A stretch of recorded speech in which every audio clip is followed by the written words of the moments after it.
அன்பான கடகராசி நேயர்களே, சந்திரனை ராசி அதிபதியாக கொண்டவங்க ரொம்பவே அமைதியாக இருப்பாங்க.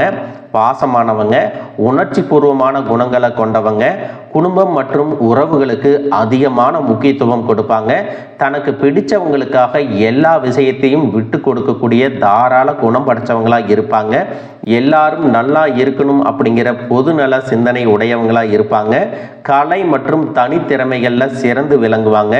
சந்திரனை போல அழகா பிரகாசமாக இருப்பாங்க. வாழ்க்கை துணையின் அன்பை அதிகமாக விரும்புவாங்க. குழந்தை மாதிரி மனம் படைச்சவங்களா இருப்பாங்க. எடுத்த காரியத்தை முடிக்கிற வரைக்கும் விடாமுயற்சியோட செயல்படுவாங்க.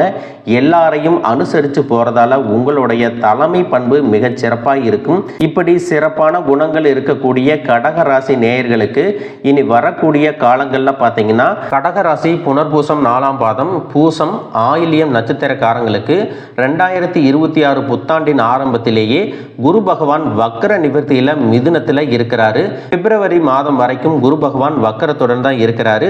குரு வக்கரம் அடைந்து ராகுவுடன் இணையும் போது பொதுவாகவே எல்லாருக்கும் சுமாரான பலன்கள் மட்டும்தான் கிடைக்கும். மார்ச் மாதத்திற்கு பிறகு உங்களுக்கான நல்ல பலன்கள் எல்லாமே கிடைக்க ஆரம்பிக்கும். ஜூன் மாதத்திற்கு பிறகு குரு பகவான் உச்சம் அடையும் பொழுது தொழில் மற்றும் வேலை சம்பந்தப்பட்ட இடங்கள்ல உங்களுக்கு நல்ல முன்னேற்றம் கிடைக்கும். திருமண தடைகள் எல்லாம் நீங்கும். பதவி உயர்வு, பண வரவு எல்லாம் உண்டாகும். குடும்பத்தில் புத்திர பாக்கியமும் மன மகிழ்ச்சியும் கிடைக்கும். வேலை செய்யக்கூடிய இடத்துல மன திருப்தியும் ஒற்றுமையும் உண்டாகும். மேலதிகாரிகளின் பாராட்டு கிடைக்கும். நீங்கள் விரும்பிய ஊர்களுக்கு பணியிட மாற்றங்கள் உண்டாகும். குடும்பத்தில் இருக்கக்கூடிய பெண்களுக்கு ஒருவித மன அழுத்தம் இதுவரைக்கும் இருந்திருக்கும். அந்த மன அழுத்தம் குறையும். குடும்ப ஒற்றுமை மேலோங்கும். உங்களுடைய வார்த்தைகளுக்கு மற்றவங்க மதிப்பு கொடுப்பாங்க. உடல் ஆரோக்கியம் சீராக இருக்கும். நீண்ட நாட்களாக இருந்த சந்தேகங்களுக்கெல்லாம் பதில் கிடைக்கும். மனதில் இருக்கக்கூடிய குழப்பங்கள் விலகணும். சந்தோஷமா இருக்கணும் அப்படின்னா வெள்ளிக்கிழமை தோறும் குலதெய்வ கோயிலுக்கு போயிட்டு தீபம் ஏற்றி வழிபடுவது சிறப்பான பலன்களை கொடுக்கும். காதலிப்பவர்களுக்கு காதல் திருமணம் கைகூடும். ஆரோக்கியத்தில் இருந்த பிரச்சனைகள், மனசில் இருக்கக்கூடிய குழப்பங்கள் எல்லாம் உங்களுடைய வளர்ச்சியை தடுத்திருக்கும். வீட்டில் சுப நிகழ்ச்சிகள் எல்லாம் தொடர்ந்து நடக்கும். இதுவரை பணத்தில் இருந்த தடைகள் எல்லாமே நீங்கும். பெரிய பதவிகள் கிடைக்கும். நீங்க தொடங்கக்கூடிய தொழில் பல மடங்கு லாபத்தை கொடுக்கும். தொழிலில் நிறைய பங்குதாரர்கள் சேருவாங்க. நீண்ட நாளாக நீங்க கனவு கண்டிருந்த வாழ்க்கை உங்களுக்கு பலிக்க போகுது. குடும்பத்தில் இருந்த சின்ன சின்ன பிரச்சனைகள் எல்லாமே தீரும். மற்றவர்கள் மனதில் என்ன இருக்குது அப்படின்னு ஈஸியாக தெரிஞ்சுக்கிட்டு அதுக்கு தகுந்தபடி நீங்க செயல்படுவீங்க. இதுவரைக்கும் நிறைய கடன்ல தவிச்சிட்டு இருந்திருப்பீங்க. ஒரு கடனுக்கு வட்டி கட்ட இன்னொரு கடனை வாங்கி இருப்பீங்க. உங்ககிட்ட இருக்கக்கூடிய கடன்களை எல்லாம் அடைக்கக்கூடிய யோகம் இனி வரக்கூடிய காலங்கள்ல வரப்போகுது. பிரிந்த காதலர்கள் எல்லாமே மீண்டும் சேருவாங்க. மனசுக்கு பிடிச்ச மாதிரி வேலைகள் கிடைக்கும். வீட்டுக்கு தேவையான பொருட்களை எல்லாமே வாங்குவீங்க. எதிர்பாராத அதிர்ஷ்டம் உங்களுக்கு கிடைக்கும். திடீர் திருமணம், எதிர்பாராத குழந்தை பாக்கியம் எல்லாமே ஏற்படும். எந்த ஒரு விஷயத்தை செய்யும் பொழுதும் குலதெய்வத்தை வழிபாடு செஞ்சுட்டு குடும்பம் மற்றும் பெரியவர்களிடத்துல ஆலோசனை கேட்டுட்டு ஆரம்பிச்சீங்கன்னா அது உங்களுக்கு சிறப்பான பலன்களை கொடுக்கும். நீங்களாகவே தனிச்சு எந்த ஒரு முடிவை எடுத்தாலும் அது உங்களுக்கு சின்ன சின்ன பிரச்சனைகளை கொண்டு வரும். அப்படிங்கிறதுனால கலந்து ஆலோசிக்கிறது நல்லது. இன்னும் சிலருக்கு பார்த்தீங்கன்னா, குடும்பத்தில் தன்னுடைய வாழ்க்கை துணை முழுசா புரிஞ்சுக்காம உடல் அளவிலையும் மனதளவிலையும் ரொம்பவே கஷ்டத்தை கொடுத்து நிம்மதி இல்லாம ஒரு வாழ்க்கையை ஏனோ தானோ அப்படின்னு வாழ்ந்துட்டு வர்ற மாதிரி இருந்திருக்கும். மார்ச் மாதத்திற்கு பிறகு உங்களுடைய வாழ்க்கை முறை மாறும். மனதில் இருந்த மன அழுத்தங்கள் எல்லாமே குறையும். குழந்தைகள் மூலமாக மகிழ்ச்சி கிடைக்கும். குடும்ப உறவுகள் உங்களுக்கு ஆதரவு கொடுப்பாங்க. வேண்டுமென்றே உங்களுக்கு தொல்லைகளை கொடுத்து வந்த குடும்ப உறவுகள் தன்னுடைய செயலுக்கு வருத்தம் தெரிவித்து உங்ககிட்ட மன்னிப்பும் கேட்பாங்க. உங்களுடைய வாழ்க்கை துணையின் சில உறவுகளை விட்டு நீங்க பிரிஞ்சிருப்பீங்க. இதற்கு பிறகு உங்களுடைய தனிப்பட்ட வாழ்க்கையில யாரும் குறுக்கீடு செய்ய மாட்டாங்க. சில உறவுகளை கையாளும் போது உங்களுக்கு மன உறுதி அதிகமாக வேணும். எல்லா இடத்துலையும் எல்லாரையும் அனுசரித்து போகணும் அப்படிங்கிற குணம் உங்களுக்கு இயல்பாகவே இருந்தாலும் சில இடங்கள்ல அவங்க செய்யக்கூடிய தவறுகளை கண்டிக்கிறதுக்கும் அவங்களாகவே அதை திருத்திக்கிறதுக்கும் நீங்க ஒரு காரணமா இனி இருக்க போறீங்க. உங்களுடைய மன வலிமையை அதிகரிக்க வெள்ளிக்கிழமைகள்ல துர்க்கை அம்மனுக்கு அபிஷேகம் செஞ்சு வழிபடலாம். படிக்கக்கூடிய மாணவர்களுக்கு படிப்புல சிறந்து விளங்குவாங்க. தானாகவே கத்துக்கிறக்கூடிய ஆர்வம் அதிகரிக்கும். அரசு வேலைகளுக்கு முயற்சி செஞ்சுட்டு இருக்கிறவங்களுக்கு இந்த வருடத்துல நிச்சயமாக அரசு வேலை கிடைக்கும். புதிய வாகனங்கள், வீடு மற்றும் சொத்துக்களை எல்லாமே வாங்குவீங்க. வயோதயத்துல தன்னுடைய குழந்தைகளோட சண்டை போட்டுக்கிட்டு மன கஷ்டத்திலையும் பிரச்சனைகளையும் உண்டாக்கிட்டு இருந்தவங்க தன்னுடைய தவறுகளை உணர்ந்து குடும்பத்தோடு ஒன்னா சேருவாங்க. அவர்களுடைய இறுதி காலம் நிம்மதியாக இருக்கும். பேர குழந்தைகள் மூலமாக சந்தோஷம் கிடைக்கும். நீண்ட காலம் பிரிஞ்சிருந்த குடும்ப உறவுகள் எல்லாமே சேருவாங்க. தவறான நண்பர்களின் சேர்க்கை மற்றும் பழக்க வழக்கங்கள்ல உங்களுக்கு மாற்றம் ஏற்படும்.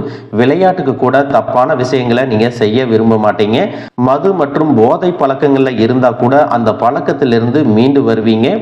ஆரோக்கியத்தில் இருந்த நீண்ட கால பிரச்சனைகள் தீர்வதற்கு சரியான சிகிச்சை முறைகளையும் மருந்துகளையும் நீங்க எடுத்துக்கிட்டீங்கன்னா சில மாதங்கள்லயே உங்களுடைய உடல்நிலை சீராகும். கணவன் மனைவி நீண்ட காலம் பிரிஞ்சிருக்கிறீங்க அப்படின்னா வாழ்க்கையினுடைய தத்துவத்தை புரிஞ்சிருப்பீங்க. பிரிவினுடைய வலியை உணர்ந்திருப்பீங்க.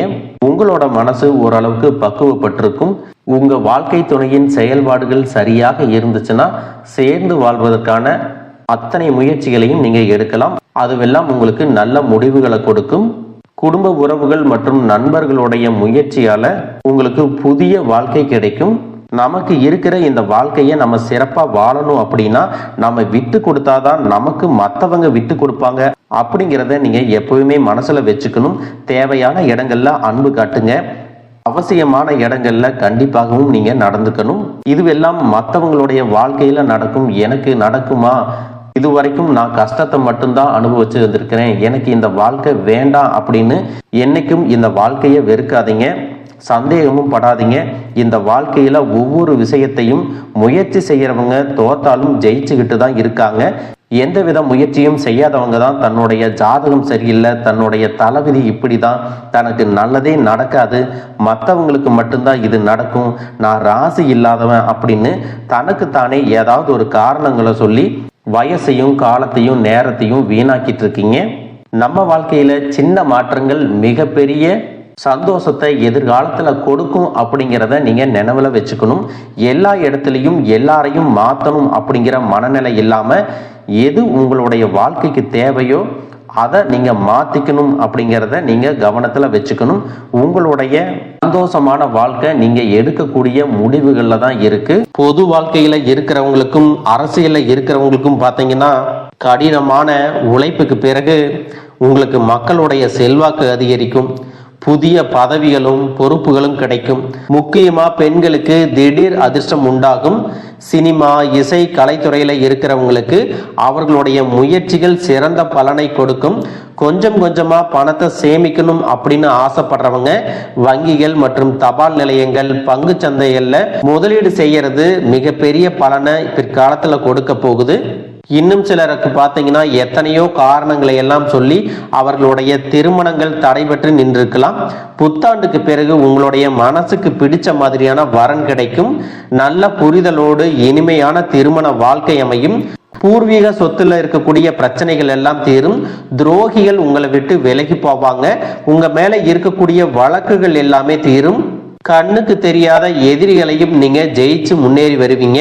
அசையும் மற்றும் அசையா சொத்துக்கள் எல்லாத்தையும் வாங்குவீங்க.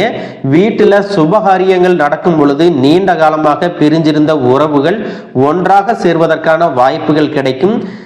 சகோதரர்களுடன் இருந்த மனக்கசப்புகள் எல்லாமே நீங்கும். குடும்ப ஒற்றுமை பலப்படும். தாய் மற்றும் தந்தை வழி உறவுகள் வழியாக சின்ன சின்ன இடையூறுகள் வந்தாலும் எல்லாவற்றையும் கடந்து நீங்க வருவீங்க. புதிய அனுபவங்கள் எல்லாமே கிடைக்கும். கிரக நிலைகள் உங்களுக்கு துணை செய்யும். உங்களுடைய வேண்டுதல்கள் எல்லாமே பலிக்கும். இந்த 2026ஆம் ஆண்டுல நீங்களும் சரி, உங்களை சுத்தி இருக்கிறவங்களும் சரி, புதுவிதமான வாழ்க்கையை சந்தோஷமா வாழ போறீங்க. வாழ்க வளமுடன், வாழ்க பல்லாண்டு.